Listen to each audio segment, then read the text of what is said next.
Bennett Hale carried only a slightly wrinkled resume, an old jacket, and a quiet promise to be home before dinner.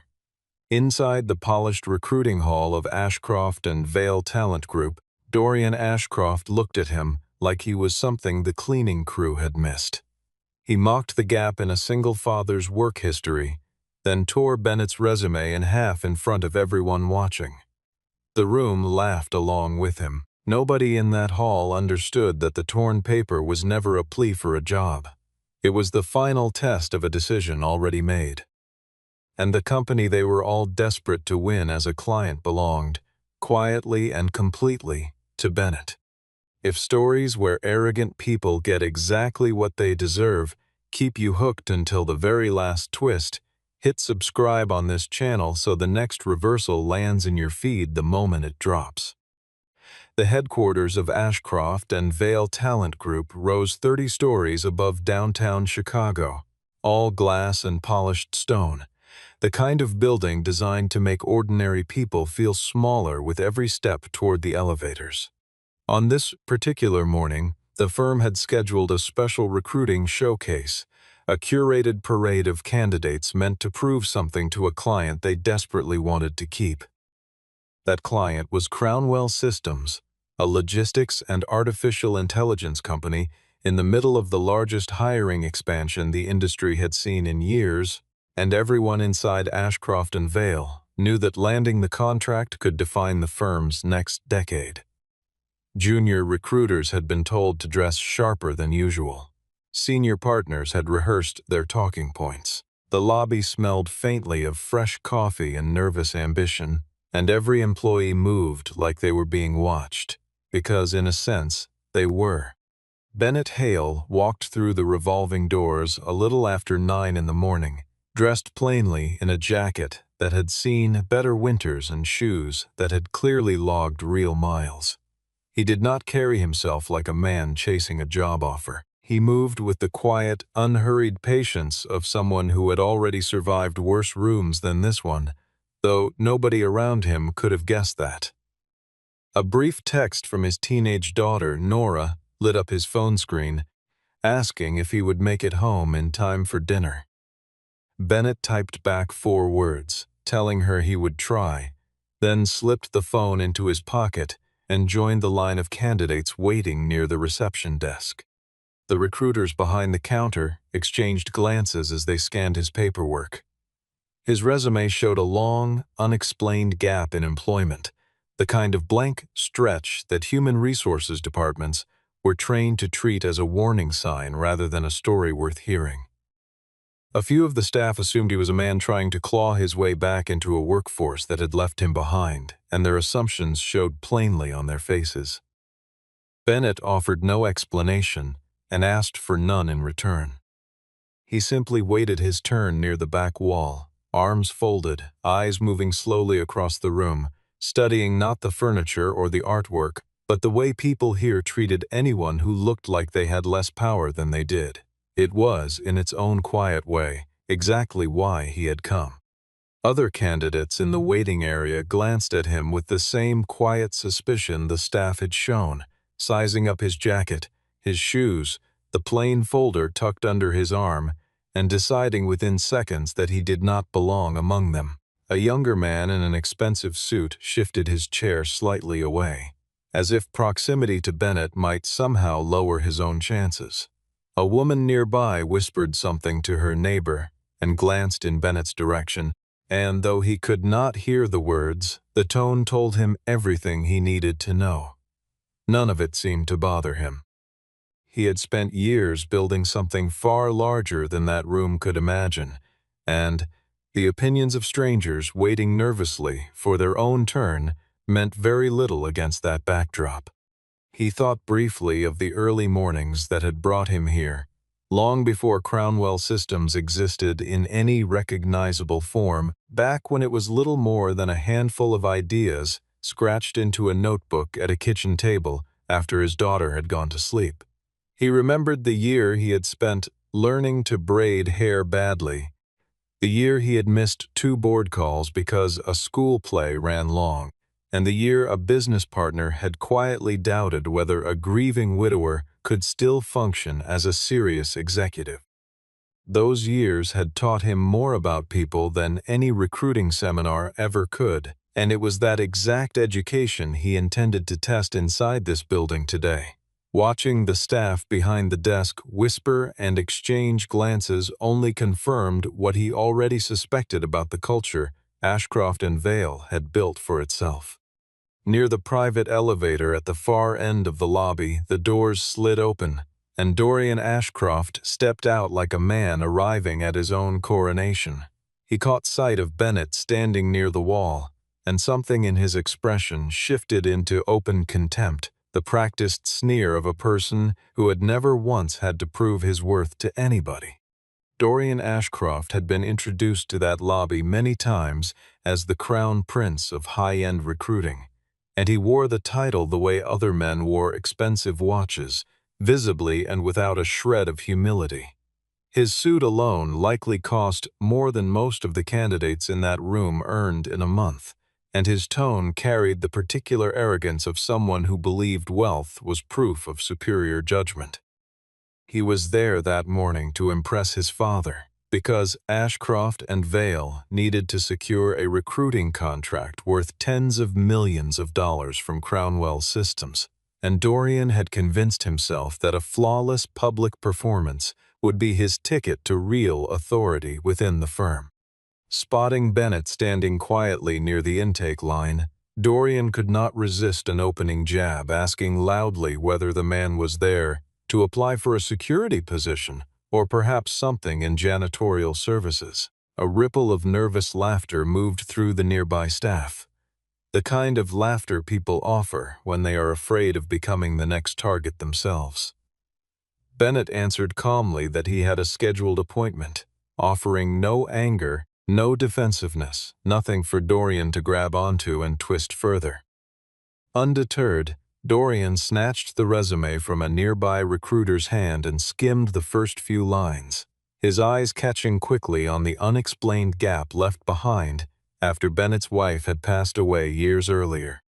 Dorian did not know the reason behind that gap, and he did not bother to ask.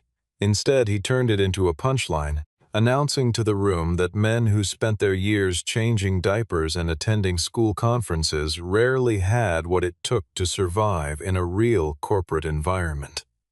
Bennett did not respond to the insult directly. He simply held Dorian's gaze without flinching, and that stillness seemed to unsettle Dorian more than any argument could have, as though silence itself was an act of defiance he had not anticipated. Determined to reassert control in front of an audience that included several of his father's senior partners, Dorian tore the resume cleanly in half, then in half again, letting the pieces drift down onto the marble floor. He told Bennett that the scattered paper on the ground represented his future at the firm, and for a moment nobody in the lobby said a word. A few staff members chuckled softly, the kind of laughter offered purely to stay in Dorian's good graces, rather than because anything about the moment was genuinely funny.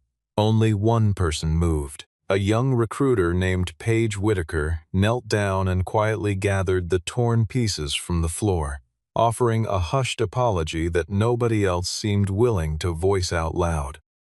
Bennett told her there was nothing to apologize for, adding softly that sometimes a torn piece of paper reveals far more about a place than a perfectly completed interview ever could. Bennett left the lobby soon after, but he did not go far. He crossed the street to a small coffee shop with a clear view of the Ashcroft and Vale building, where a woman named Madeline Kingsley was already waiting for him at a corner table, 2 cups of black coffee sitting untouched between them. This was the moment the story quietly turned on its axis. Bennett had never been a job seeker inside that building at all.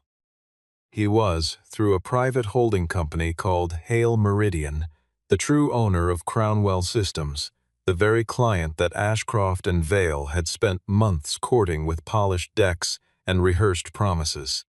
He had chosen to walk through their doors disguised as an ordinary applicant for a simple reason: wanting to see with his own eyes how the firm treated people who held no power and carried no impressive title. Crownwell Systems was preparing a nationwide expansion that would require thousands of new hires across engineering, operations, finance, and customer support roles, and choosing the wrong recruiting partner could quietly poison the culture of the entire company for years to come. Madeline, who served as the public-facing chief executive of Crownwell, while Bennett remained deliberately out of the spotlight, wanted to cancel the partnership on the spot after hearing what had happened in that lobby.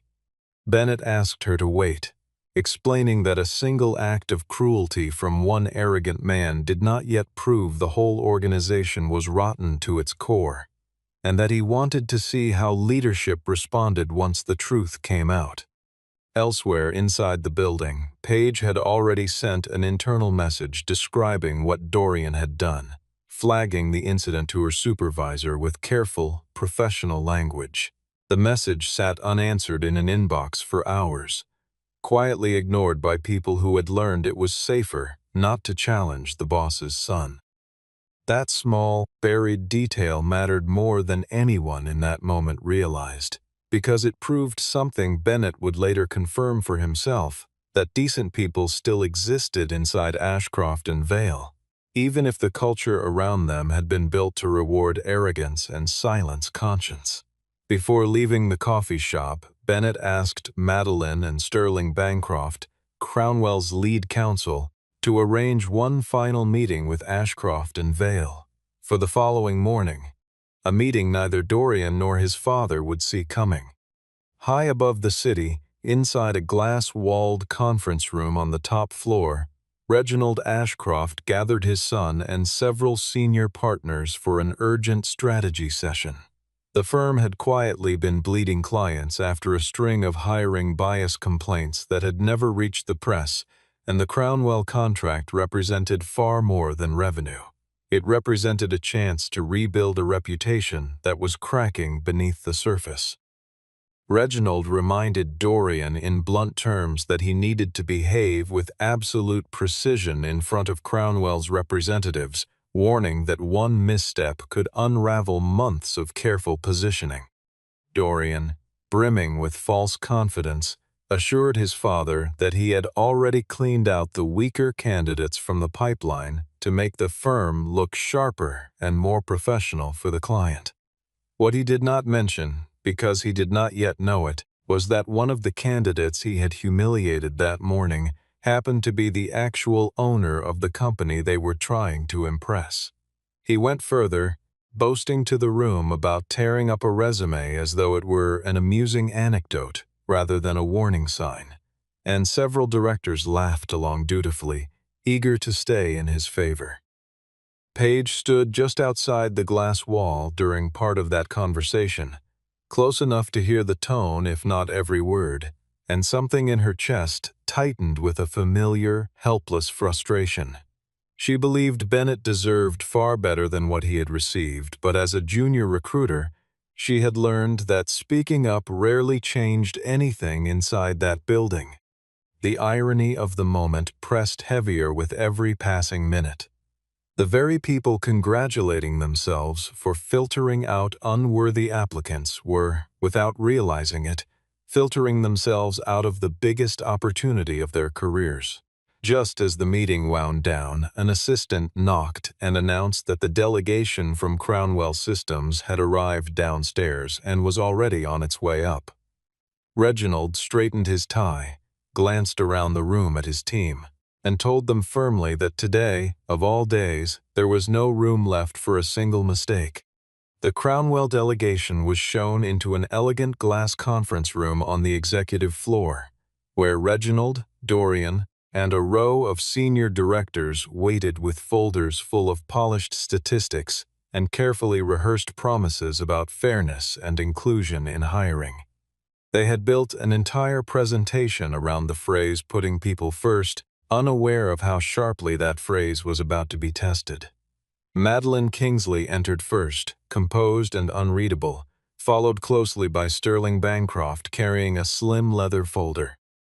Everyone rose from their seats out of habit and courtesy, and Dorian offered his most charming smile, a striking contrast to the contempt he had shown just one day earlier in the lobby downstairs. Then Bennett Hale walked through the door. The temperature in the room seemed to drop instantly. Dorian recognized him within seconds, and though he fought to keep his expression neutral, the color drained visibly from his face. He assumed, in a brief flash of relief, that Bennett must simply be a witness Madeline had brought along to make a point, and he quickly offered a smooth apology, describing what happened the day before as a small misunderstanding that had gotten blown out of proportion. Reginald glanced toward his son with a flicker of unease, sensing something was deeply wrong even before he understood what it was. Madeline did not take the seat traditionally reserved for the lead executive at the head of the table. Instead, she pulled out a chair for Bennett and gestured for him to sit there himself. Sterling placed a folder directly in front of Bennett, its cover printed with a single clear line identifying it as an ownership review concerning the Crownwell Systems hiring partnership. The first true twist of the story landed in that instant, quiet but seismic. Bennett Hale was not a job applicant who had wandered into the wrong building by mistake. He was the man with the final authority to decide whether Ashcroft and Vale would ever be allowed to work with Crownwell Systems at all. He did not raise his voice or lean forward for dramatic effect. He simply reached into his jacket, set the torn fragments of his own resume gently on the polished table. Fragments Page had carefully saved, and asked the room a single pointed question, wanting to know whether tearing apart a person's history before reading it through was standard practice here, or whether he alone had been given that particular treatment. Dorian attempted a nervous laugh, insisting the whole incident had simply been a stress test designed to see how candidates handled pressure in a demanding environment. He argued that in high-level recruiting, applicants needed to prove they could withstand a harsh atmosphere before being trusted with real responsibility. Bennett asked him plainly whether mocking a single father and shredding his paperwork in front of a crowded lobby counted as a professional standard at his firm, or whether it was simply cruelty dressed up in corporate language. Dorian's composure began to crack further as he fumbled for justification, pointing out that Bennett's clothing had not matched the room, that his resume contained an unexplained gap, and that he had arrived without any prominent reference to vouch for him. Bennett replied evenly that those exact details were precisely why every candidate deserved a fair, honest interview rather than instant judgment based on appearance alone. Sterling then unsealed a second folder, revealing footage retrieved from the lobby's security cameras, along with written statements gathered from several staff members who had witnessed the incident firsthand. This was not theatrical showmanship for its own sake. Ashcroft and Vale had agreed weeks earlier, as part of the vetting process, to allow Crownwell full access to review their hiring culture before any contract was finalized, which meant Dorian's behavior fell squarely within the scope of that formal evaluation. Reginald's jaw tightened with visible anger, yet he had no real argument to offer in his son's defense. For years he had taught Dorian that candidates were simply products to be filtered, while clients alone deserved genuine respect, and in this moment he began to understand, with a sinking feeling, how deeply that philosophy had corroded the company bearing his family name. The second sharp twist arrived when Bennett explained that the torn resume was never merely a personal grievance to be smoothed over with an apology. It stood as direct proof that Ashcroft and Vale was not currently equipped to build hiring practices for a company trying to establish a culture rooted in genuine respect. Dorian's eyes drifted toward Page, standing quietly near the back wall, and something in his expression suggested he suspected she might have been the one who reported the incident internally. Before he could say a word in her direction, Bennett cut him off with a calm, level tone, stating plainly that the only person responsible for damaging the room's integrity was the man who had torn the paper apart in the first place. With the room still absorbing that blow, Bennett offered a quiet explanation for the gap that had drawn so much ridicule the day before. After his wife passed away, he had stepped back from public-facing leadership entirely, choosing instead to raise his daughter while building Crownwell systems carefully from behind the scenes. He had no interest in exposing his family to relentless press coverage, and no desire to turn his private grief into a corporate talking point for anyone to exploit. For years, his real office had been a modest kitchen table, a rotating collection of hourly conference rooms, red-eye flights taken alone, and late-night calls placed only after his daughter had finally fallen asleep down the hall. He was not sharing these details to invite sympathy from anyone seated at that table. He shared them to make a simple point clear beyond argument, that a gap in someone's professional history is not automatically proof of failure. Sometimes it is simply evidence of a person surviving, rebuilding, and carrying more weight than anyone around them ever bothered to notice. Bennett continued, describing how the earliest version of Crownwell systems had been built almost entirely at night, after his daughter had fallen asleep, using a second-hand laptop balanced on a kitchen counter that still bore the scratches of a childhood spent doing homework at that very spot. He had taught himself to run investor calls between school drop-offs, learned to read supply chain contracts while sitting in pediatrician waiting rooms, and negotiated one of the company's earliest partnerships from a parking lot outside his daughter's dance recital, because there had been nowhere quieter to take the call. None of that had ever appeared on paper, because none of it fit neatly into the boxes a standard resume expected a person to fill. He was not describing these years because he wanted pity from anyone seated at that table. He wanted the room to understand that the gap they had mocked so easily represented some of the hardest and most disciplined work of his entire life. Madeline added that some of Crownwell's most valuable employees carried similarly imperfect histories, including people who once left careers behind to care for aging parents, workers who had weathered bankruptcy, and skilled engineers who had spent years doing physical labor long before they ever touched a line of code. One of the company's top logistics analysts had spent 3 years driving a delivery truck after an earlier employer folded during a recession, and it was precisely that ground-level experience that made her forecasting models more accurate than anyone else's on the team. Another senior engineer had dropped out of college twice before finally finishing a degree in his 30s, and his unconventional path had taught him to solve problems that formally trained colleagues often overlooked entirely. Madeline explained that Crownwell had learned, sometimes the hard way, that a spotless resume rarely predicted real ability, and that some of the sharpest minds in the company had histories that would have been discarded instantly by a firm like Ashcroft and Vail. The deeper meaning of this moment settled over the room slowly. Bennett was not simply asserting power through wealth or ownership.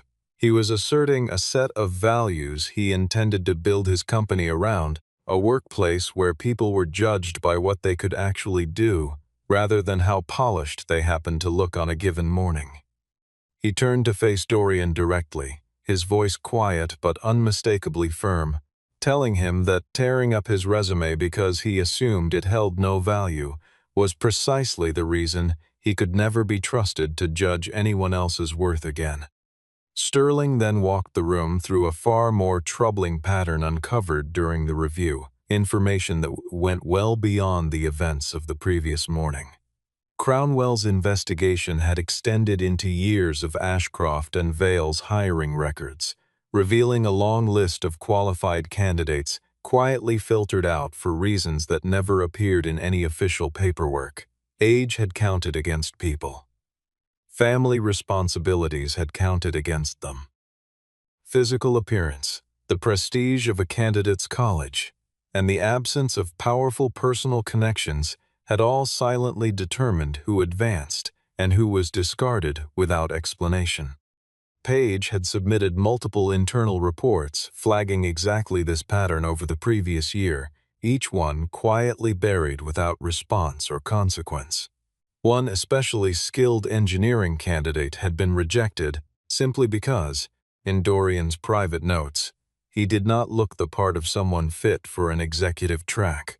A single mother applying for a director-level role had been passed over because reviewers assumed, without asking her directly, that family obligations would limit her availability. A former military veteran with exceptional operational experience had been ranked lower than less qualified applicants purely because he lacked a graduate business degree. Reginald tried weakly to frame these choices as isolated errors made by individual staff members acting on their own judgment, but Sterling produced internal emails proving that Dorian himself had personally directed the creation of a so-called premium image candidate list. This was not an accident or a scattering of unrelated mistakes. It was a deliberate, systemic culture, built and reinforced from the top down over a long stretch of time. Sterling read aloud from one particularly damning internal memo, in which Dorian had instructed his team to prioritize what he called polish and pedigree over raw technical scores, effectively telling recruiters to rank appearance and background above actual competence whenever the two came into conflict. Another document showed that a promising candidate for a supply chain role had been quietly moved to the bottom of the list after an interviewer noted, almost in passing, that he spoke with a regional accent that might not play well with certain executive clients. A finance applicant with 2 decades of experience had been rejected in favor of a far less qualified candidate simply because the younger applicant's father was a known name on the city's charity circuit. None of these decisions had ever been written down as official policy, which was precisely what made the pattern so difficult to challenge from the inside. Page explained, when Sterling asked her directly, that junior recruiters quickly learned which kinds of candidates would earn approval from senior leadership and which kinds would draw irritated questions in review meetings, and that lesson shaped behavior far more powerfully than any written guideline ever could. She had watched capable people get quietly filtered out for reasons no one would ever say aloud in a hiring committee, and she had watched herself grow more cautious over time, worried that pushing back too hard would cost her the very job she was trying to protect. Hearing his own daughter's experience echoed in a stranger's account of the same building might have moved Reginald once, but in this moment it only deepened the weight already pressing down on his shoulders. The third major twist of the story landed with quiet, devastating clarity. Crownwell had already prepared an ambitious plan well before that morning's meeting began. If Ashcroft and Vale could demonstrate genuine, verifiable change, they stood to win a hiring partnership spanning 12 states, a contract that would have transformed the firm's future entirely. If they failed this test, Crownwell intended to build its own internal recruiting division from scratch and quietly invite the honest, capable employees of Ashcroft and Vale to join that new team directly, leaving the firm's leadership to answer for what remained behind. Page felt her breath catch when Bennett mentioned that her name had already been included on Crownwell's shortlist of potential hires, a fact she had never anticipated and could barely process in the moment. The woman Dorian had always treated as insignificant and easily replaceable was, in the eyes of the man he had mocked without mercy, someone whose quiet courage had genuinely mattered. The confrontation between Dorian and his father reached its emotional breaking point soon after. Dorian, no longer able to maintain even the appearance of composure, argued that Bennett was blowing a minor incident wildly out of proportion, insisting that in the world of real business, people who could not handle harsh treatment had no business demanding respect from anyone above them. Bennett did not raise his voice in response. He simply turned to Reginald and asked him directly whether this was truly the person he intended to place in charge of selecting thousands of human beings for meaningful work. The question landed like a blade, striking straight at the heart of Reginald's pride and his legacy.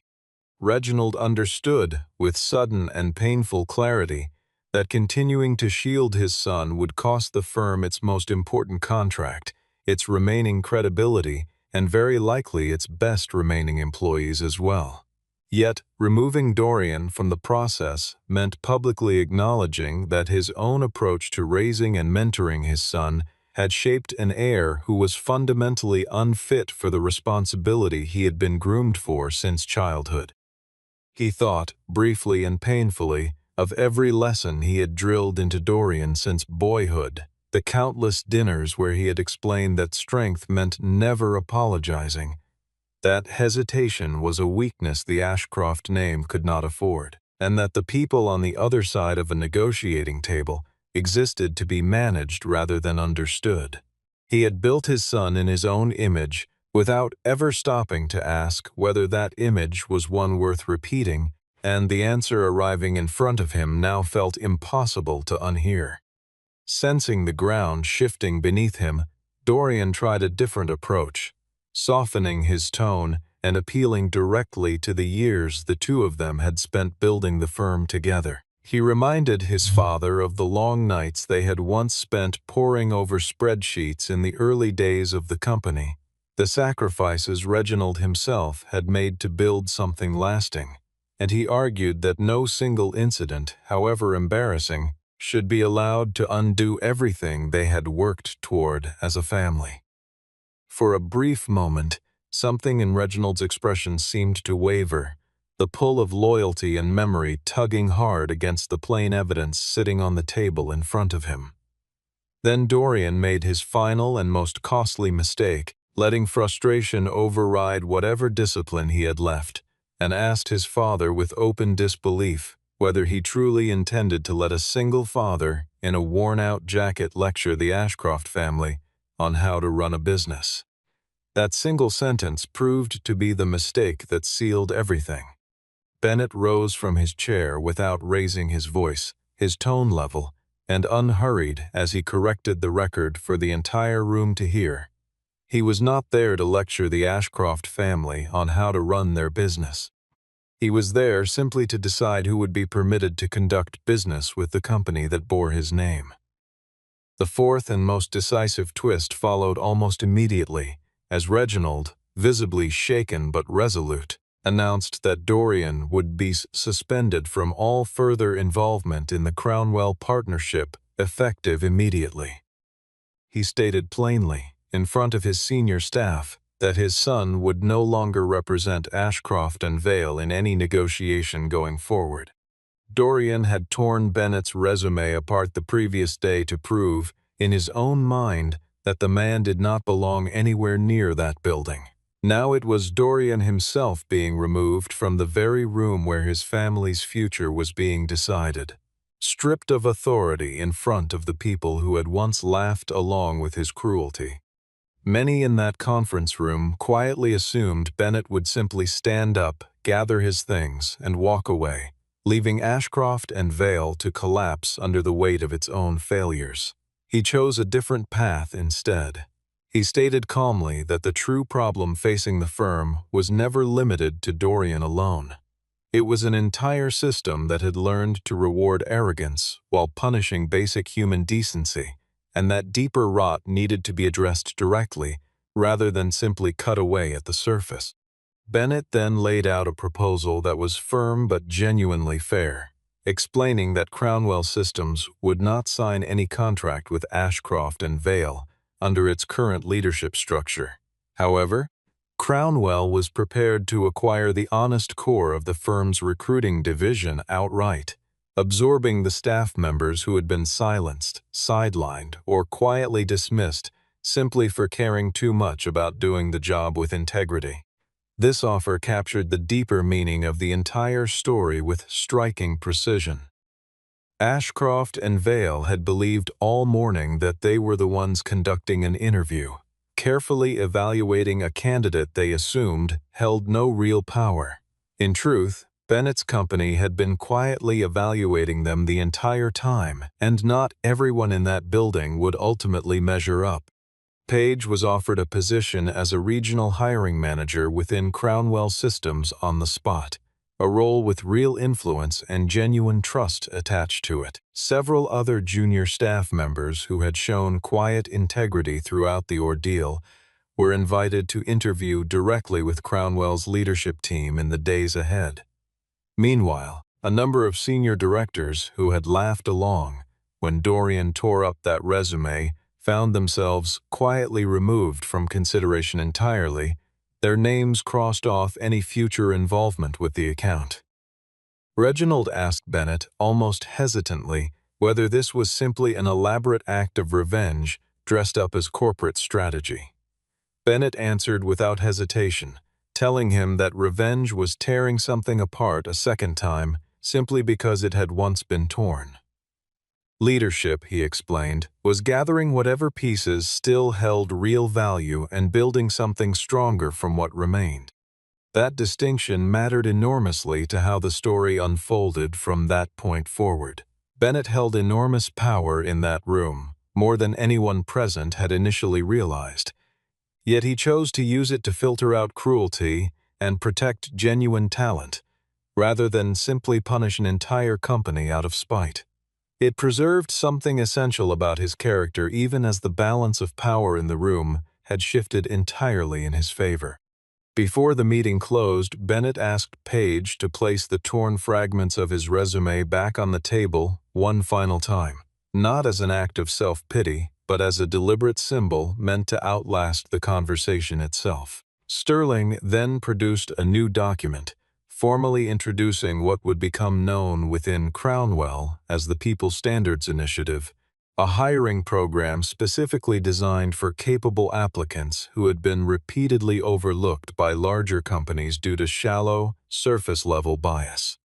The very first page of that new program featured a scanned image of Bennett's own torn resume, preserved exactly as it had been left on the marble floor of that lobby. It was not included because Bennett needed anyone's sympathy or validation.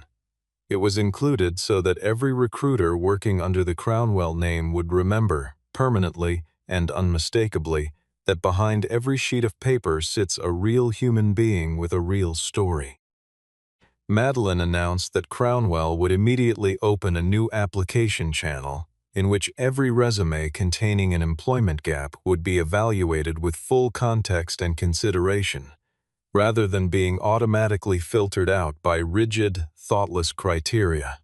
Caregivers, single parents, people who had endured unemployment, and workers who had changed careers entirely would all be given a genuine chance to tell their own story before ever being judged.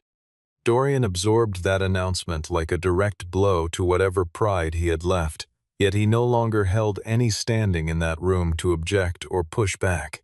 He remained silent near the far wall, watching as Page, the very employee he had once dismissed as insignificant, accepted a formal offer letter from Crownwell Systems in front of the entire leadership team. The final twist of the story carried a quiet, satisfying weight of its own. The resume Dorian had torn apart out of contempt had not simply vanished into the trash where he assumed it belonged. Instead, it became the literal foundation of the very hiring philosophy for the company he had once desperately wanted to serve. Once the meeting concluded, Bennett left the Ashcroft and Vale building without reporters waiting outside, without security trailing behind him, and without anyone applauding his exit. He simply picked up his worn leather bag and walked calmly toward the elevator bank, the same quiet posture he had carried since the moment he first stepped through the front doors the day before. Reginald caught up with him near the elevators, his expression heavier and more subdued than it had been at any point during the meeting, his usual commanding posture replaced by something closer to quiet exhaustion. He admitted, in a low voice meant only for Bennett to hear, that he had spent decades building a firm skilled at pricing human talent for wealthy clients, while somehow forgetting to see the actual worth of the people passing through his own doors. Bennett offered him no comforting words in return, no easy reassurance to soften the moment. He simply told Reginald that a recruiting firm rarely collapses from a shortage of talented candidates walking through its doors. It collapses the moment its leadership starts believing they have the right to look down on the very people they are meant to serve. Paige watched Bennett walk away with something close to genuine reverence in her eyes, finally understanding that her new opportunity had never come from flattering someone powerful or staying quiet to keep the peace. It had come from the simple, unremarkable act of kneeling down to gather a stranger's torn paperwork off a marble floor while everyone else in the room chose to laugh instead. She thought about how easily she could have stayed seated that morning, how tempting it had been to simply look away like everyone around her, and how one small, almost automatic gesture of decency had quietly reshaped the entire direction of her career. Later that evening, a short message arrived on Bennett's phone from his daughter, asking once again whether he would make it home in time. He smiled quietly to himself as he typed back that he would make it, and that he had quite a story to tell her over dinner. That small, warm detail closed the loop on the quieter thread running beneath the entire day, the steady, understated devotion of a father who had built an empire without ever losing sight of the one thing that mattered most to him. Behind the glass wall of the executive conference room, Dorian stood alone for a long moment, watching through the window as Bennett crossed the plaza below and disappeared into the flow of the city. He replayed the morning in his mind, searching for the exact instant everything had slipped out of his control, and found himself circling back again and again to the sound of paper tearing in his own hands, a sound that had felt powerful for exactly as long as it took Bennett to walk back through those doors. His father did not look at him again before leaving the conference room, and the silence between them said more than any lecture could have. For the first time in his life, Dorian began to understand a truth his father's money had never taught him. The most formidable person in any room is rarely the one dressed like a billionaire. It is the one who can quietly own every asset in sight and still remain calm and unshaken while being humiliated in public. Weeks later, word moved quietly through the industry that Ashcroft and Vail had undergone a significant restructuring, with several of its most senior directors departing under circumstances the firm declined to discuss publicly. Paige settled into her new role at Crownwell Systems with a confidence she had never been allowed to show in her old position, building a hiring process that judged candidates by their actual ability rather than the assumptions people made about them at first glance. She kept one small, worn fragment of Bennett's original resume pinned above her desk, not as a trophy, but as a daily reminder of exactly the kind of recruiter she intended to become. Under her guidance, the new intake process asked interviewers to explain any employment gap in writing before ever meeting a candidate in person, forcing a moment of context before judgment could take hold. Bennett, for his part, returned to the quiet rhythm of his life almost as if the entire confrontation had never happened, arriving home most evenings in time to help his daughter with homework spread across the same kitchen table where Crownwell Systems had first taken shape years earlier. He rarely spoke about the meeting to anyone outside the company, and when reporters eventually caught wind of the story and requested interviews, he declined every single one, preferring that the new hiring program speak for itself rather than his own name attached to a headline. That day, Ashcroft and Vail did not simply lose a lucrative contract they had spent months chasing. They lost the right to judge people they had never actually taken the time to see.